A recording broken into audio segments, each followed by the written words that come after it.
مأذنة المشهد الإبل في قرية بلال في منطقة الشلال في أسوان. المأذنة دي تعتبر من أقدم المآذن في مصر الإسلامية.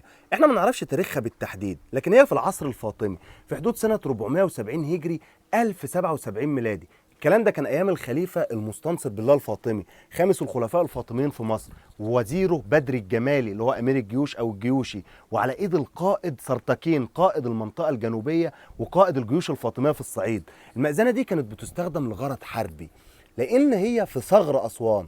الثغر يعني المكان اللي هم خايفين ان العدو يجي منه. عدو مصر الفاطميه في الوقت ده كانت مملكه النوبه المسيحيه، فلو حصل هجوم من الجنوب من النوبه، المأذنه دي تدي اشارات عن طريق دخان بالنهار او نار بالليل، تبلغ المآذن اللي بعدها لغايه ما تبلغ قوس اللي هي عاصمه الصعيد في مصر الفاطميه، وبعد كده الاشارات دي توصل لغايه القاهره.